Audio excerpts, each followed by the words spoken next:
ప్రముఖ గజల్ గాయకుడు, playback singer Pankaj ఉదాస్ కన్నుమూశారు. దీర్ఘకాలంగా అనారోగ్యంతో బాధపడుతున్న ఆయన సోమవారం తుదిశ్వాస విడిచినట్లు పంకజ్ కుటుంబ సభ్యులు తెలిపారు.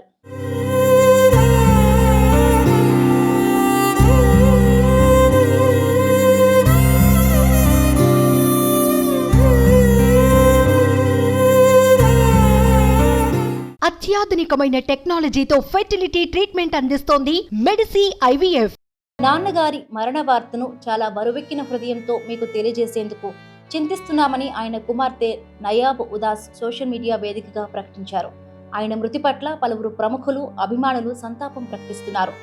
ఆయన మరణం నన్ను షాక్ గురి చేస్తుందని ప్రముఖ గాయకుడు సోను నిగమ్ ఇన్స్టా వేదికగా తన విచారాన్ని వ్యక్తం చేశారు.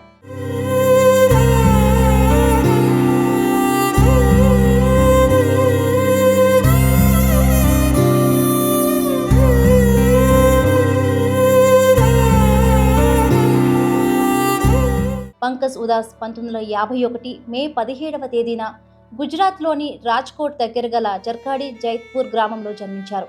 గజల్ ఆలాపనలతో ప్రసిద్ధి చెందిన పంకజ్ 1980-90 దశకాల్లో ఓ ఊపు ఊపారు. 1986లో విడుదలైన నామ్ చిత్రంతో ఉదాస్ మరింత పేరు ప్రతిష్టలు పొందారు. ఆయన పాడిన చిట్టి ఆయి హై పాట సూపర్ హిట్ అయింది. ఆ తర్వాత పలు హిందీ చిత్రాలకు నేపథ్య గానం చేశారు. ప్రపంచవ్యాప్తంగా ఎన్నో కచేరీలు చేశారు.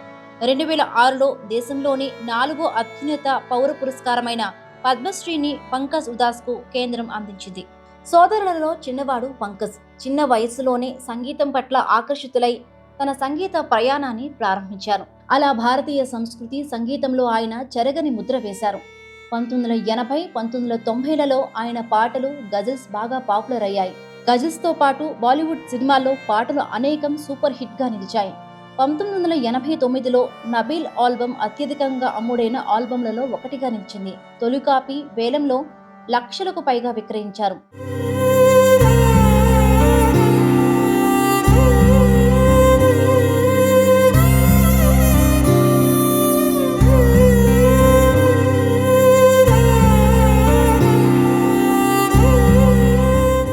సంగీత ప్రపంచంలో తన ప్రతిభను చాటుకున్న పంకజ్ ఉదాస్ దాత్వంలోని తన ప్రత్యేకతను చాటుకున్నారు. ఈ ₹1,00,000 క్యాన్సర్ పేషెంట్స్ ఎయిడ్ అసోసియేషన్ కు అందజేశారు. ఇలాంటి ఎన్నో స్వచ్ఛంద సేవా కార్యక్రమాలు, సామాజిక సంక్షేమం కార్యక్రమాలకు మద్దతునిచ్చేవారు.